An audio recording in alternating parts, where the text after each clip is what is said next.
–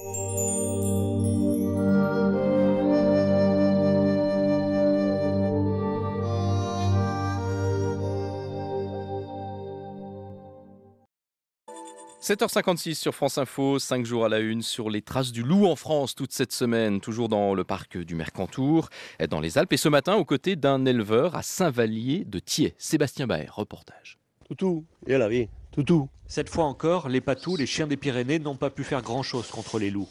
La meute a égorgé 3 moutons il y a une dizaine de jours à quelques centaines de mètres de l'exploitation.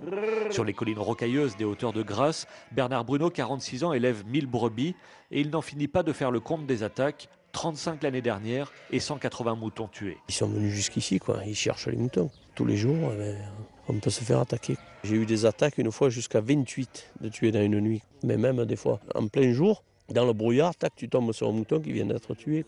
Tu sais pas où l'attendre. Lui, il est comme le voleur. Il te guette et au moment où tu t'en vas, il te vole. Face aux prédateurs, l'éleveur se sent impuissant. Confronté à la meute, les chiens de protection sont souvent dominés et les quelques coups de fusil tirés en direction des loups n'ont guère été efficaces. Quand ils ont commencé à nous dire « Vous avez le droit, vous allez pouvoir tuer le loup, machin », j'ai dit « On n'en a plus besoin, on a déjà essayé ». Ça fait 20 ans, on croyait qu'on a attendu, mais on s'en est fatigué, on sait qu'on n'y arrivera pas.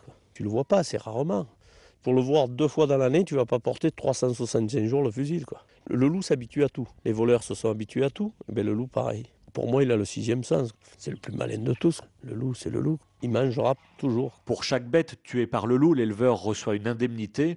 Mais au-delà des victimes qu'il laisse sur son passage, le prédateur cause bien d'autres dégâts, se désole Bernard Bruno. Le matin, tu arrives, tu as la brebis qui bêle, l'agneau, il n'est plus là, il a disparu. Elle va bêler une journée, elle bêle, elle cherche son agneau. Ben oui, le loup l'a tué. Il y a celles qui vont prendre des coups, qui vont mourir quelques jours plus tard. Et tout ça, ça te gave. Pour qu'une brebis fasse un agneau, il faut la garder 2 ans. Quand le loup il vous la tue qu'à 2 ans et demi, tout ça c'est des pertes. Pour réduire les risques d'attaque, l'éleveur rentre souvent ses moutons dans la bergerie qu'il a construite il y a une dizaine d'années. Mais économiquement, cela revient cher, 200 € la tonne de foin. Berger depuis 32 ans, Bernard Bruno s'inquiète pour l'avenir de son métier. Dans le département, la moitié des éleveurs ovins ont disparu ces 15 dernières années. Moi j'ai connu les années sans loup. C'était le rêve sans loup. On pouvait être tranquille à notre troupeau. Tu perdais un mouton, 1 mois après, tu le retrouvais. Aujourd'hui, si tu le laisses là, tu ne le verras jamais plus. Il nous a bouffé la vie de ce métier-là, il le détruit.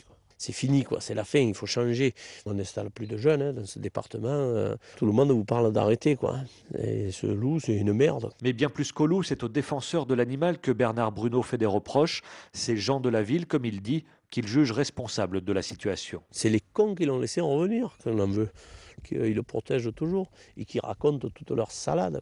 Écolo, biodiversité, machin, mais qu'est-ce qu'on en a à foutre du loup? Ça sert à quoi? Ça se mange pas, ça sert à quoi? Rien, ça. Pour moi, ça sert à rien, ce bestiole. L'éleveur attend maintenant avec inquiétude l'arrivée des beaux jours. Pendant les 3 mois d'été l'année dernière, les loups se sont attaqués une 20aine de fois à son troupeau. À Saint-Vallier de Thiais, Sébastien Baer, France Info.